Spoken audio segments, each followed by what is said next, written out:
Good morning, ladies and gentlemen. It is Thursday, 10:15 a.m., November 17, 2019. I am Master Thich Thong Lai from West Washington State. Today, I would like to share my thoughts to my fellow Vietnamese from all over the world. Recently, I received a lot of emails from those who live in Vietnam. They said that since I do not live in Vietnam, I do not know how fierce the communist police suppression is. Although we are patriots, we have to pretend to be insensitive. Now, I want all of you to listen to my analysis to understand why we need a nationwide demonstration. We cannot let the thought the police will torture you to death when you do anything that's against them, and you will leave your wife, your children, your father, and your mother behind. Scare us. A statistic from WHO, short for World Health Organization, had indicated that Vietnam has the most cancerous cases in the world. Although Vietnam is a small country, from 2017 to 2018, there are 400 people who have died because of cancer per day. For the first 11 months of 2019, that number is 500 people, and it keeps increasing. If you take 500 people that die per day, multiply by 365 days, that's in a year, the amount of people had died because of cancer in 2019 will be 182,500 people. It's 182,500 people. There were 58,000 American soldiers that had died in the Vietnam War when the American government supported the Republic of South Vietnam from 1965 to 1975. There were 200,000 soldiers of the Republic of South Vietnam that had died during the war from 1954 to April 30th, 1975. Now when the war has ended for 44 years, Vietnam has 400 to 500 people die per year. According to a report from the WHO, which is based on the Vietnamese hospital report, that number is much higher in reality. Vietnam is a small country, so why do we have so much cancer cases? 182,500 people died per year. In 2018, there were 400 people had died per year. 2019 has 500 people died per year. And in 2020, that number could be 600 people. If this number keeps increasing, 50% of the Vietnamese population would be gone because of cancer in the next 10 years. Based on the report from the WHO, about 182,500 people died per year because of cancer. I would like to ask all of the Communist Party members, from the Secretary General Nguyen Phu Trong to the local police, I would like to ask 4 million Communist members and their relatives, you need to eat to live, you need to drink to live, and you need to breathe to live. So, what do you eat? You spawn, you eat organic food. Sorry, there is no more organic food in Vietnam.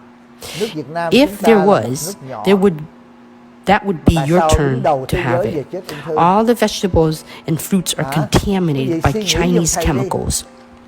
In a live stream a couple weeks ago, I told you that chemicals are expensive, but China imported them to Vietnam countless from dirt cheap, so that the Vietnamese can poison the Vietnamese. Therefore, the communist cadres already have the cancer cells, cancer virus in their bodies. Communist cadres' fathers, mothers, wives, and their children are also included in these 182,500 2,500 people whom are going to die because of cancer per year. Thus, the amount of 182,500 people die per year does not exclude these families that had helped the Communist Party during the war. It does not exclude 5 million Communist military. The Communist military has 450,000 active soldiers and 5 million reserve soldiers. Therefore, the Vietnamese Communist military has 5,450,000 soldiers in total. About the Communist police, based on the statistics from the UN, United Nations, every 15 Vietnamese citizens has one Communist police watches over them. Therefore, with 95 million Vietnamese citizens, there should be 7 million Communist police.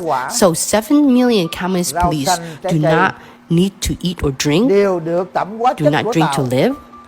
They may say that, oh, this is Thong Lai's guy is silly. We use water bottles. So where is that water from? That water is from the water treatment plant from Saigon, Hanoi.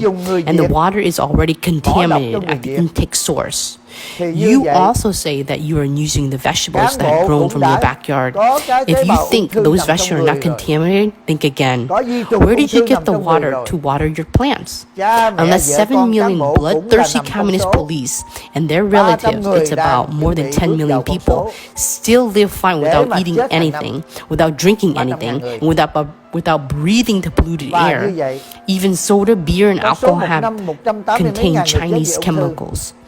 With a quick calculation, we can see that the Communist police did not kill more than 1,000 protesters since the counter-demonstration on June 6, 2018. However, the Chinese Communists used chemicals to poison almost 200,000 Vietnamese per year.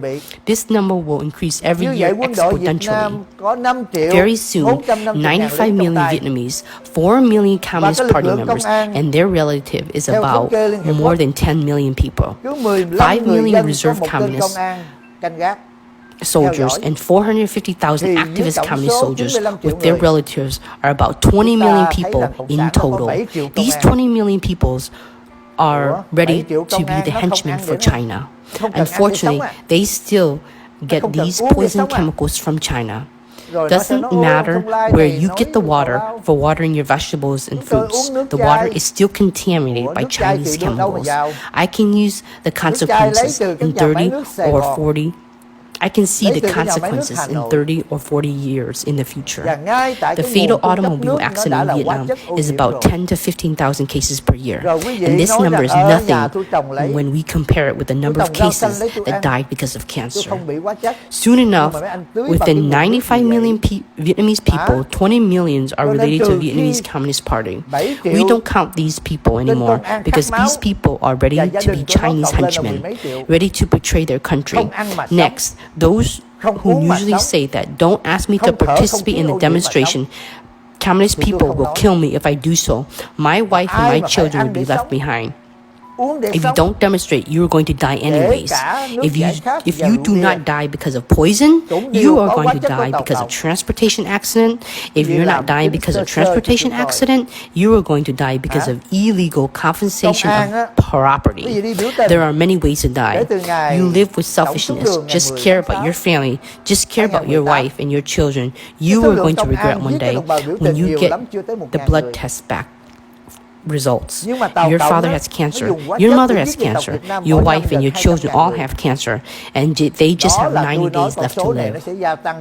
In that moment, you will penetrate my words. I do not ask you to love our country because everyone has a choice to love or to be insensitive. But if you live for your family, then how do you feel when you see your children die, agonizing because of cancer, and then they will receive fake medication for their treatment when you take them to the hospital? Therefore, I ask you to demonstrate. It means that you have nothing to lose. You can die slowly, die in desolation, die because of cancer, die because of poison, die because of drinking contaminated water, including beer, liquor, and soda, or die because of pollution. Even fish, pork, and beef are contaminated poison chemicals. If I live in Vietnam, I would choose a man who is a bread maker, that is living with his wife, his children, his parents to join me. All of you, please join me in the counter demonstration this December 1st. In the case if you died, your death would give for your wife and your children a better chance to live. You die in honor, you die for your country, or you die for your family. Who are you? Human or animal? Everything that I tell you is true. Even those Communist Party members, all of you need to eat, live, need to drink to live. Everything that you eat is contaminated. Cancer will exclude no one.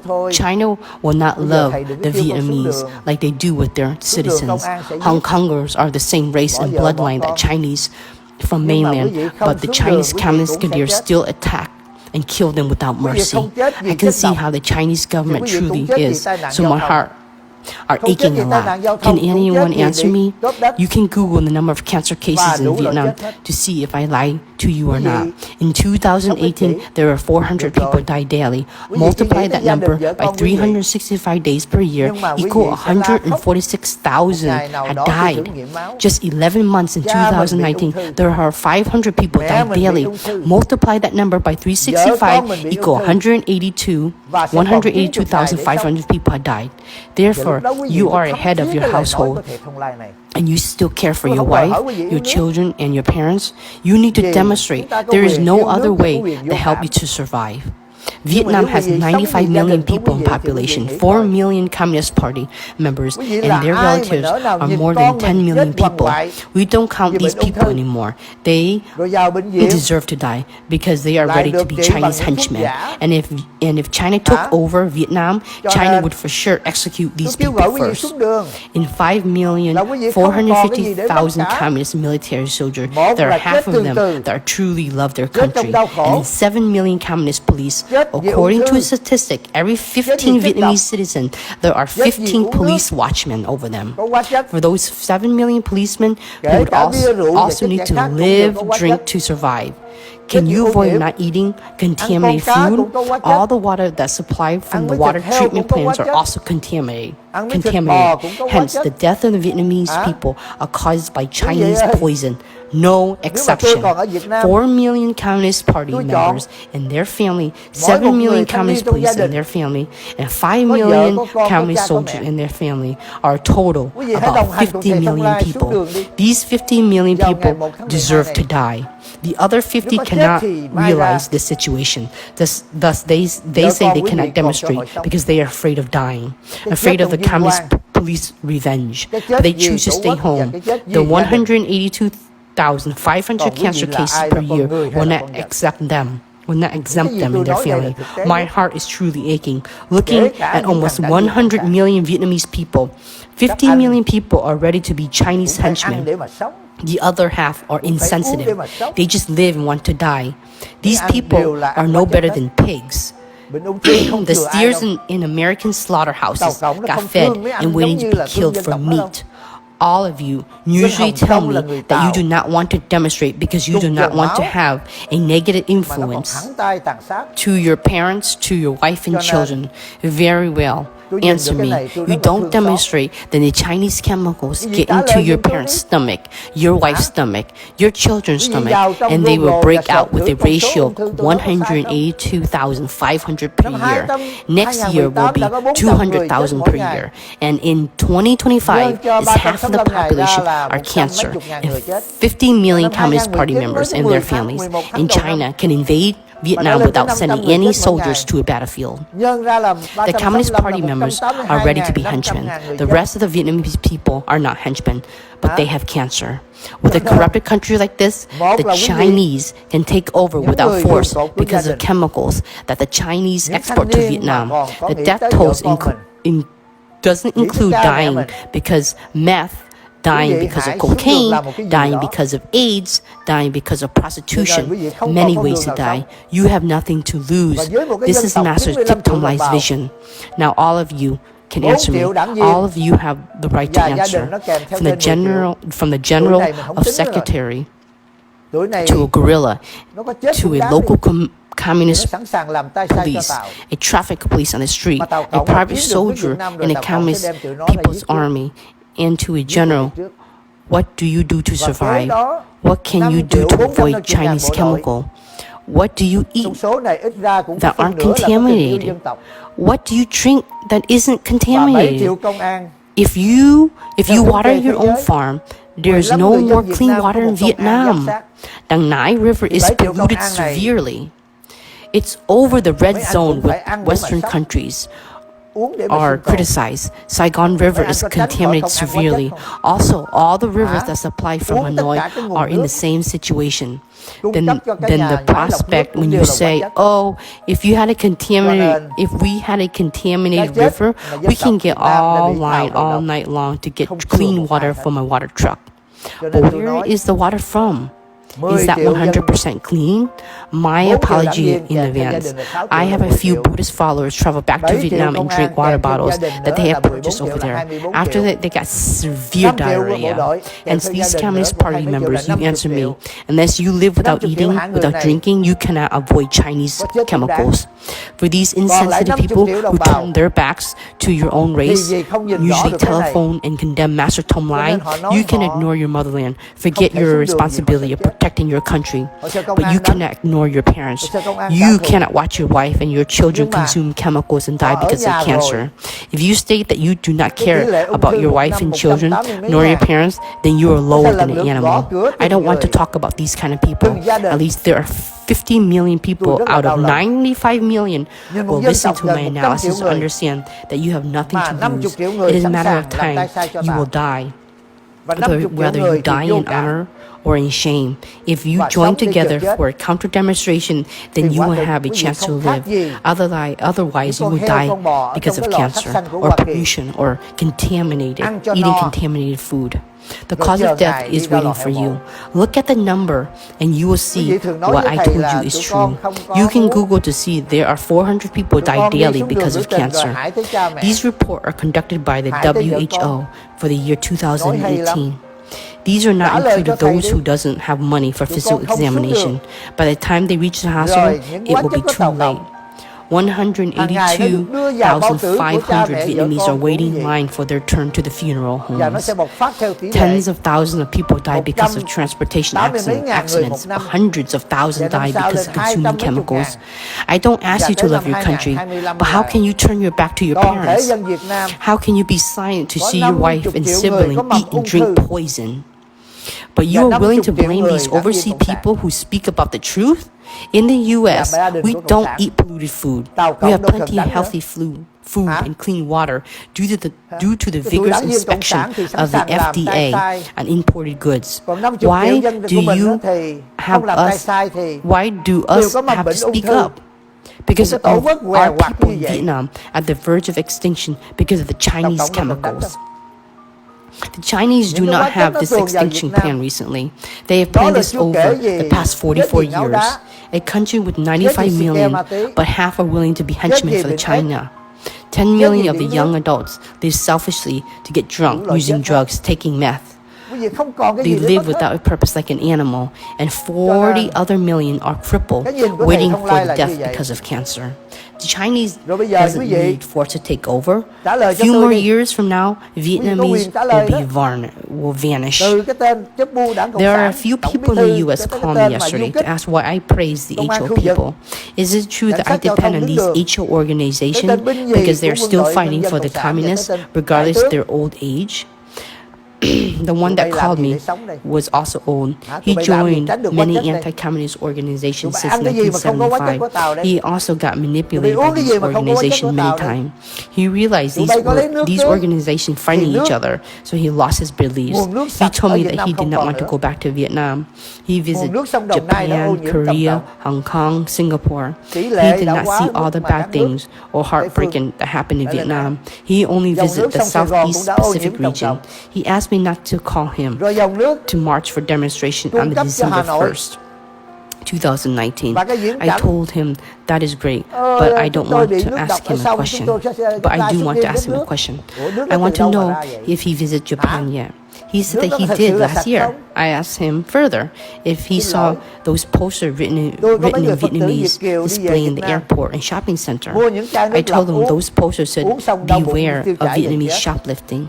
He told me that he did, but it didn't affect him because he's no longer Vietnamese. He's American now. These signs are not reserved specifically for the Vietnamese Communist members or students. It said, beware of Vietnamese. If I was me, I would be so ashamed because I am Vietnamese. He agreed that he argued that he had a U.S. citizenship. Whether he have a U.S. citizenship or other country, he still have black hair and yellow skin because he knows Vietnamese. So he had read the poster. I asked him if he visited Singapore or not. He admitted that he did. I asked him if he saw the advertising for young, beautiful, virgin Vietnamese mail order bride at 5,000 USD only. Fully refundable if she is not a virgin. If the bride run away within 1 year, we will send a replacement bride. I asked him if he feel ashamed or not. And if he traveled to Korea and he see the banner requesting the Vietnamese congressmen and women staying in Korea illegally should turn themselves into South Korea authorities, that was very shameful. When Republic of South Vietnam was governing the country, Vietnamese can probably travel everywhere on the world. I asked Buddhist monk Trí Huệ or Nguyễn Cao. He was a high-rank Republic of Vietnam naval admiral when he was trained at West Point for USC. Why didn't he stay in the U.S. after he graduated as summa cum laude in his class? Even though the U.S. Navy offered him an official position, but he would not stay because nowhere else is better than his homeland. He said United States can't compare to his motherland. Many of my disciples had their aviation training in the U.S., but they decided not to stay. Republic of South Vietnam citizens walk tall and proud everywhere they go. After two generations, the Northern Communists successfully erased our respectful culture. Wouldn't you be ashamed to hear the Minister of Education made a statement about prostitution? He said that college students are allowed to sell sex up to 4 times before she will be charged by court order. In the U.S., if the Minister of Education made a similar statement, he would face a serious charge. Trade Master Issue Shigeru in Japan reassigned because he accepted crab and melon. On contrary, Vietnamese Communist members received billions of dollars, but none of them have to face court. What happened to the Vietnamese dignity? The Buddhist followers were silent after I talked to him. He went to visit Japan, but not Vietnam because he did not want to see unpleasant things. But visiting Japan couldn't help him to escape the reality of Vietnam. They have put posters stating be aware of Vietnamese shoplifting all over the place. Did you see the 39 Vietnamese illegally left Hanoi to go to Russia? After Russia, they immigrated to Eastern Europe in a container and died from suffocation. The entire Vietnamese communists ignored the incident because they called the Republic of South Vietnam people a helicopter glide hangar, Du Cang, or treason people. Surprisingly, these 39 unfortunate victims were from Nghệ An, homeland of Ho Chi Minh, living with the Northern Communists for 70 years, and they still have to escape. They spend 50,000 USD to go to England. These people are not poor. These are public opinion shapers and communist relatives in these 39 victims. These people were living 2 lives secretly. The incident is a shame for Vietnam. It is truly painful to see this. Because of morals, I have to speak up. If we don't speak up, people in Vietnam keep thinking others can live in this environment. I can live in this environment, but that is not right. You can think other people have cancer, you won't have cancer.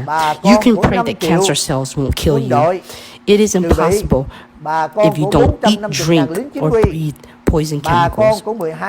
In Vietnam, everyone who eats even only vegetable, the person ingesting Chinese poisonous chemicals, whoever drinks water, beer, or soft drinks or just any kind of beverage, it all has chemicals.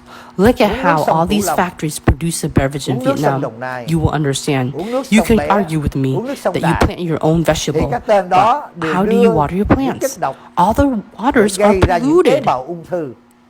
From Da Nang, Saigon, Red River, Da River, all polluted, hence you have nothing to lose. If I am a Chinese communist, I would sit and wait for a race for 4,000 years of history, highly educated, but there are 15 million people are willing to be Chinese henchmen.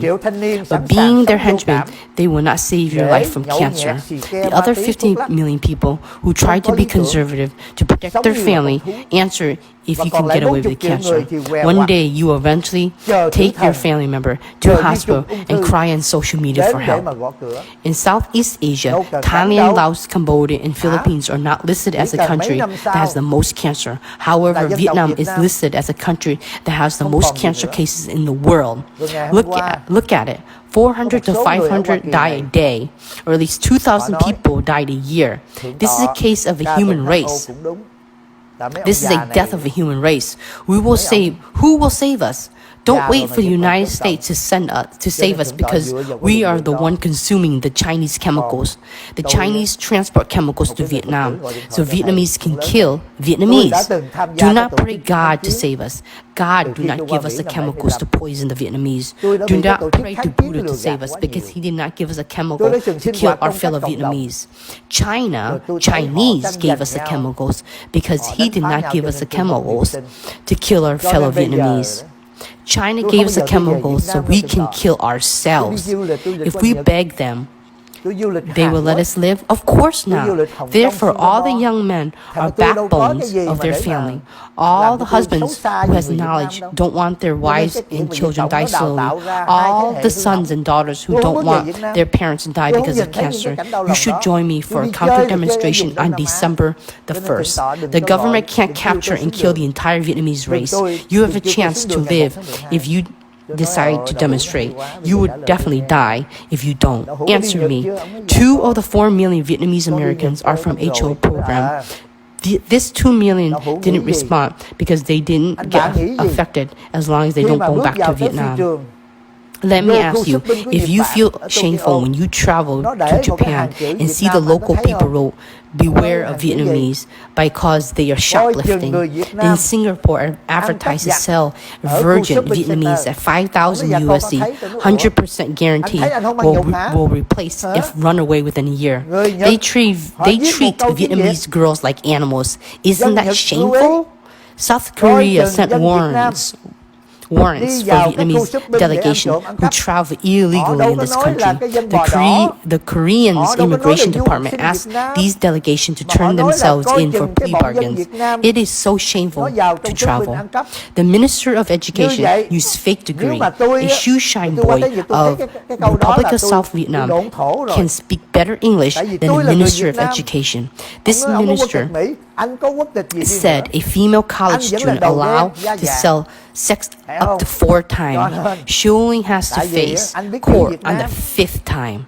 Can you believe this nonsense?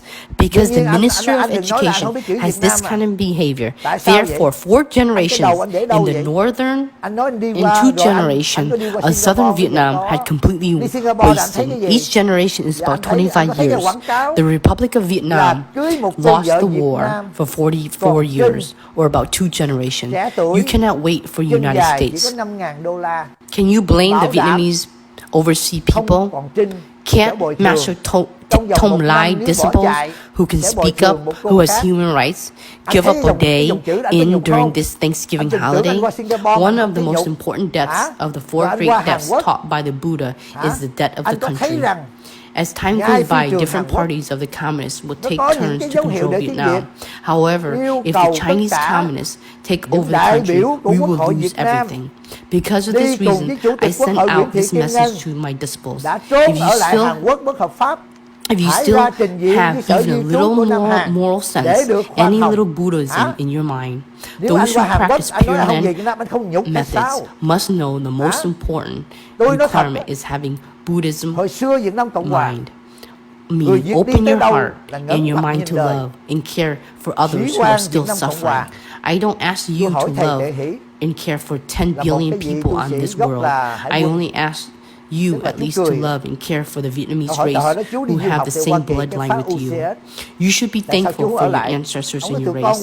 You should give up a day in this Thanksgiving to march with Master Thich Thong Lai on Bosa Avenue to support for those who still live in Vietnam. For my speech, you would know how people in Vietnam endure the pain and suffering. But if you still not support my calling, don't even look at me again because I do not have insensitive disciples. These type of disciples can chant unlimited amount of sutras, still can't be reborn in the pure land of Amitabha Buddha. Honestly, don't even call me to help when your parents die because you have selfish mind. 1 year, 365 days, I let you indulge yourself in personal pleasures, but you cannot sacrifice a day for the Vietnamese race. You can march a demonstration without being captured for policemen or beaten up by gangsters. You have a voice for the U.S. Congress to listen to. You have a voice for the U.S. representative to pay attention. I call for your support from your heart. If you heard my speech and still be selfish and can't give up a turkey day or drinking beer with your friend, I assume you will do that on November the 28th, which is Thursday. You would need an entire Friday to recoup after drinking. I think you can at least drag from your feet to Amatet village, India on Saturday to demonstrate with me to ask for human rights. I ask back all the things that the Vietnamese communists and the Chinese communists have destroyed in our homeland. If you can't recoup from drinking on the 29th, I ask you, you should be able to give yourself together on the 30th. Should be able to recover on the 30th, especially those who live in Southern California, Northern California, or Arizona. There are people who can attend without flying. You can fly from the U.S. back to Vietnam over 20 hours so the Vietnamese custom and immigration staff can cut open your luggage and pay them brides. You can fly back to Vietnam showing off your wealthiest. How can't you give up a day for our homeland? December 1st, 2019 is for people who still live in Vietnam. Don't count on the United States. Americans don't do this. No one loves the Vietnamese much. No one loves the Vietnamese. Ask how much the people from Vietnam. If you don't love them, then don't ask the Americans to love the Vietnamese, or the French to love the Vietnamese, or the Canadians. We need to be realistic. I want to make a clear statement to my disciples that if you can't give up a day for your homeland, don't look at my face anymore. I am embarrassed to have these type of insensitive disciples. Don't tell me that you chant many Buddhist scriptures, many sutras, or Buddha's name. You can chant unlimited amount of scriptures. You still won't be reborn in the Pure Land because you have a selfish mind, self-indulgent mind, unthankful mind. Whoever do the marching with me on December the 1st, whether you know how to chant Buddhist scriptures or not, because you have the heart of your homeland, you are worth my effort to guide you to the Pure Land of Amitabha Buddha. I want to send a message to all Vietnamese, from the general to the secretary to the poorest, that you can't escape the death from cancer unless you can live without eating, drinking, or breathing in the polluted environment. The message is also from Vietnamese overseas people. We have all the necessities, have freedom of speech, and have everything we need to stand up for our homeland.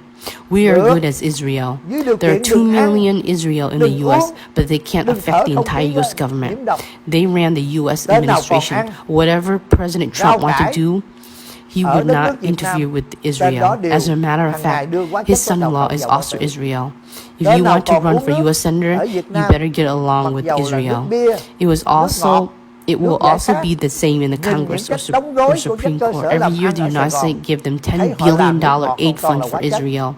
Israel legally established their country in 1948. In 1967 war, Israel had only a few million people against hundreds of millions of Saudi Arabians in Egypt. The president of Israel community in the United States called all the Israel go back to Jerusalem to fight and protect their homeland. 500,000 of billions, businessmen, scientists, doctors, and all the Israel left everything behind and went back to the country to fight. After 17 days of combating, they had their glorious victory. 4 million Israel won 300 million because of the love of their country and the spirit of unity. The number of Vietnamese present in the United States are less than Israel, but because we are selfish,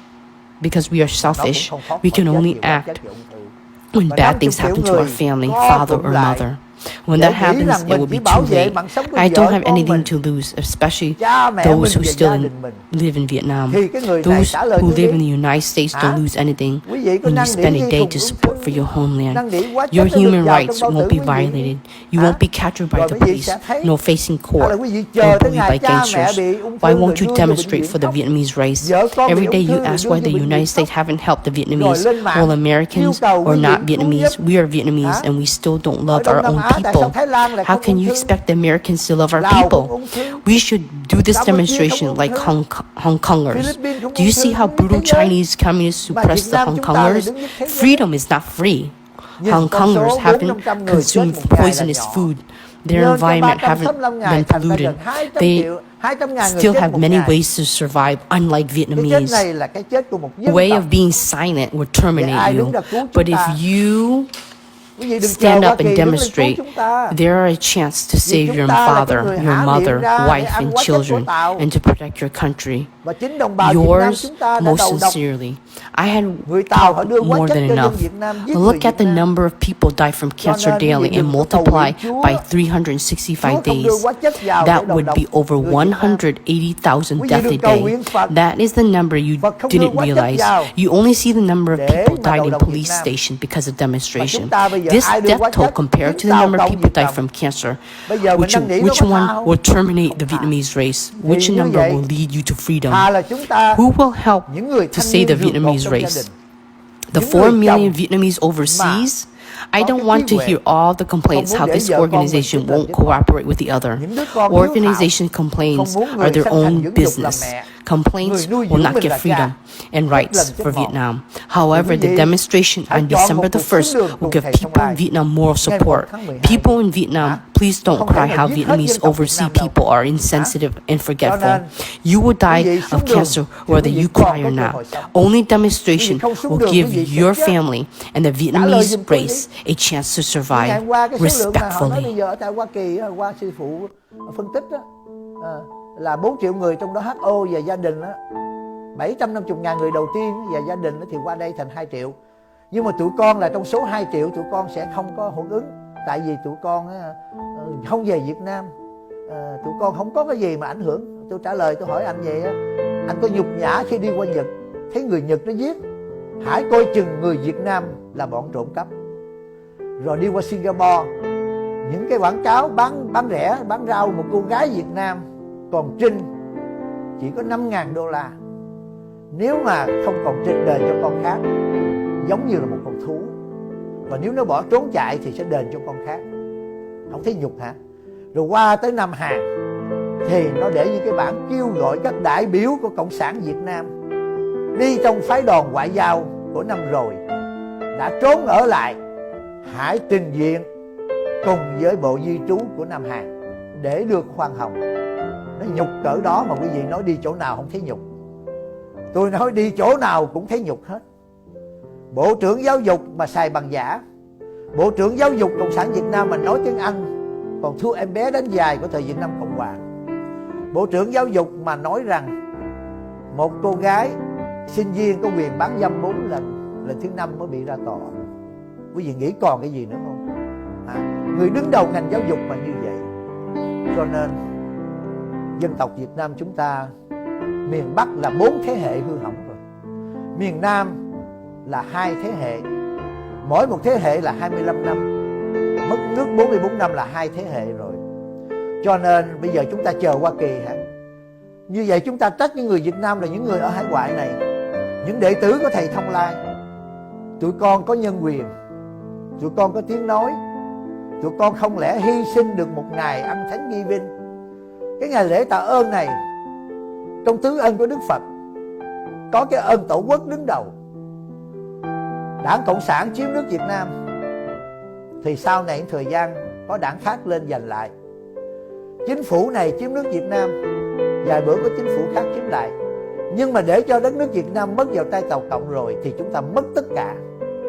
Phải nhìn được như vậy. Cho nên thầy kêu gọi những đệ tử của thầy Thong Lai nghe được cái thông điệp này. Quý vị còn một chút lương tri, còn một chút Phật tánh, quý vị đang tu pháp môn Tịnh Độ, là cái điều kiện đầu tiên là phải phát Bồ Đề tâm, tức là phải mở rộng tâm hồn, phải thương xót chúng sanh đau khổ. Tôi không đòi hỏi quý vị thương xót hết tất cả 10 tỷ người trên thế giới này, mà tôi yêu cầu quý vị thương xót những dân tộc Việt Nam, những người có trùng dòng máu. Quý vị uống nước nhớ nguồn giùm cho tôi đi. Quý vị không hy sinh được ngày lễ tạ ơn năm nay để đồng hành cùng sư phụ Thích Thông Lai về khu Bô Sa, để mà yểm trợ cho đồng bào trong nước.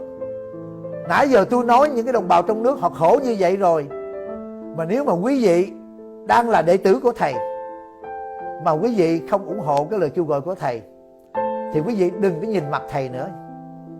Vì tôi không muốn có những loại đệ tử mà họ vô cảm tới mức độ đó. Họ không, dù họ có tụng kinh bao nhiêu bộ kinh, họ cũng không có được về cõi Phật đâu. Tôi nói thật luôn á. Cái loại này đừng có bao giờ mà ba chết mẹ chết mà kiếm tôi. Vì cái tâm quý vị là cái tâm ích kỷ. Một năm 365 ngày tôi cho quý vị cuộn tròn trong hạnh phúc cá nhân 364 ngày đi. Không lẽ không dành được một ngày tạ ơn cho dân tộc Việt Nam? Quý vị xuống đường không bị cảnh sát bắt, quý vị xuống đường không bị xã hội đen trù dập, quý vị có tiếng nói để cho Quốc hội Hoa Kỳ lắng nghe, quý vị có tiếng nói để cho những dân cử của Hoa Kỳ họ để ý. Cho nên một lần nữa, những cái mà tôi nói ra này là tận trái tim. Quý vị mà đã nghe cái bài này rồi mà quý vị còn ích kỷ tới độ không bỏ được một ngày ăn gà tây, không bỏ được một ngày nhậu bia với bạn bè bà con, tôi cho một quý vị đó, ngày 28 tháng 11 là ngày thứ 5, tôi cho quý vị ăn nhậu với bạn bè, thù tạc với những cái người làm ăn. Rồi ngày đó quý vị say xỉn rồi, quý vị không có thể đi được, là tới ngày 29 là thứ 6 đó, tôi cho quý vị ngủ một ngày nữa đi. Rồi tới ngày 30 là ngày thứ 7, tôi nghĩ không lẽ quý vị không lết chân được xuống làng Di Đà Indio mà để đồng hành cùng sư phụ, để mà đòi hỏi quyền làm người, đòi hỏi lại tất cả những gì mà Việt Cộng và Tàu Cộng đã tàn phá quê hương. Cho nên tôi cho quý vị một ngày 28 tháng 11 ăn gà tây, nhậu nhẹt thoải mái. Ngày 29 nhậu nhẹt say sưa, không dậy được. Ngày 30 không lẽ không dậy được hay sao? Ngày 30 dậy được hãy hỏi, nhất là những người ở miền Nam Cali, những người Arizona, những người ở miền Bắc Cali, những người mà không phải bay máy bay. Quý vị có thể bay máy bay từ ở bên Mỹ về Việt Nam, ngồi 20 mấy tiếng đồng hồ, về tới phi trường bị hải quan nó làm khó, bị nó rạch thùng, bị nó đòi tiền, mà quý vị còn về được. Về đó để làm gì? Để ăn chơi, để mà áo gấm về làng. Trong khi một ngày cho Tổ quốc, ngày 1 tháng 12, không lẽ quý vị không dành được một ngày cho dân Việt Nam hay không?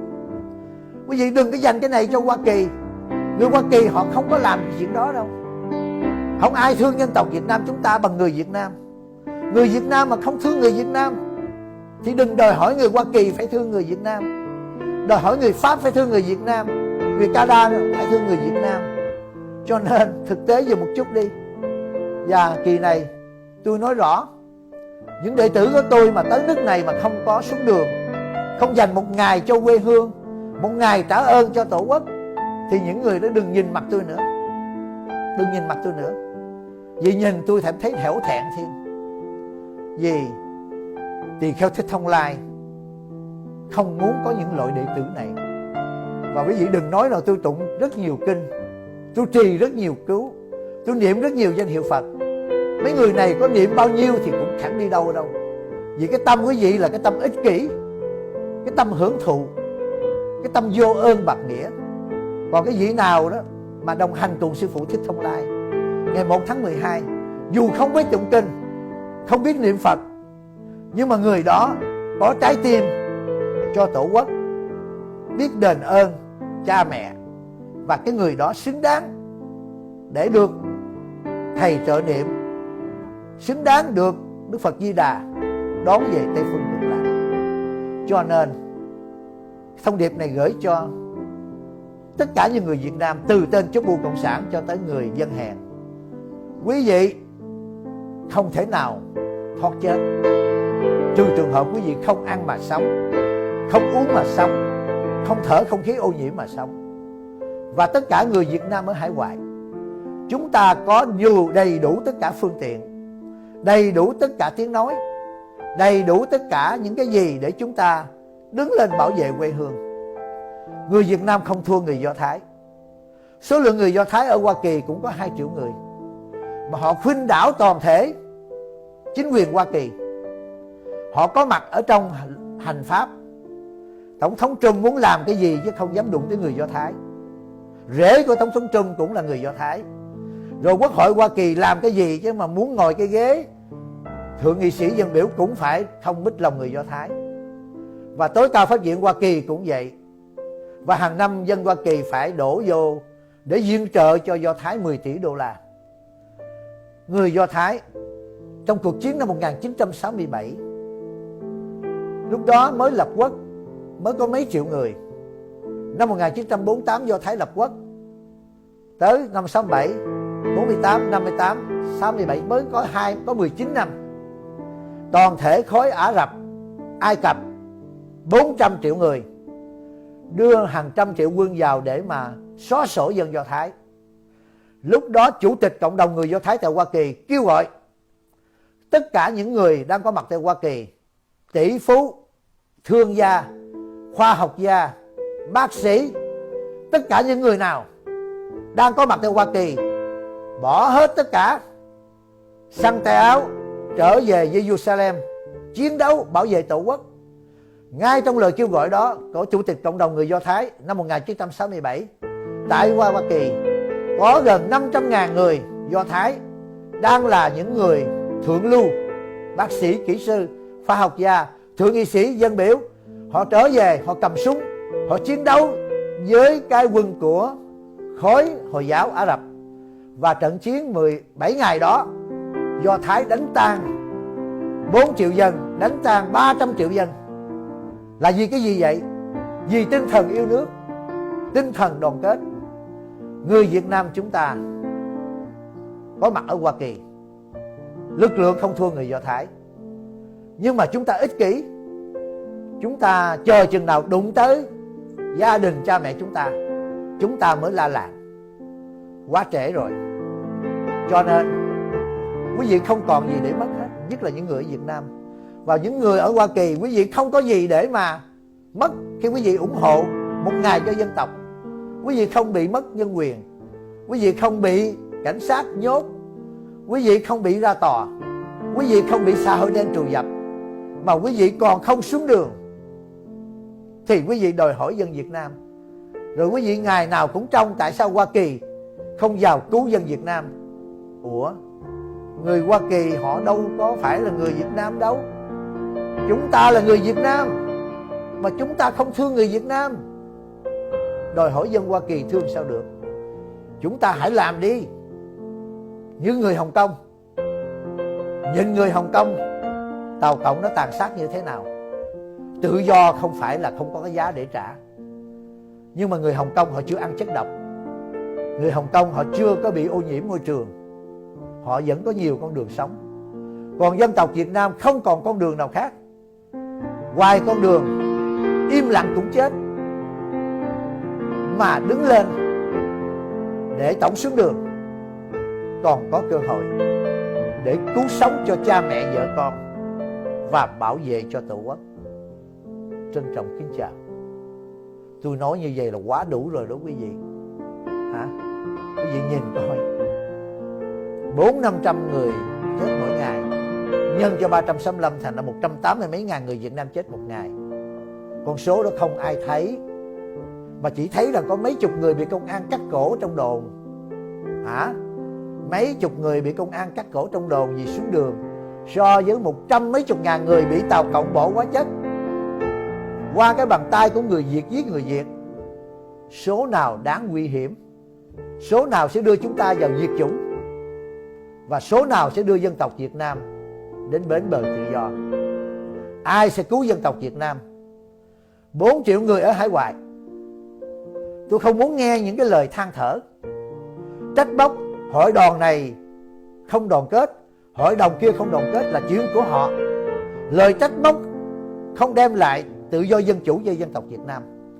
Mà cuộc xuống đường đòi hỏi và yểm trợ tại Hoa Kỳ ngày 1 tháng 12 nó có tác dụng lớn, giúp cho người Việt Nam họ lên tinh thần.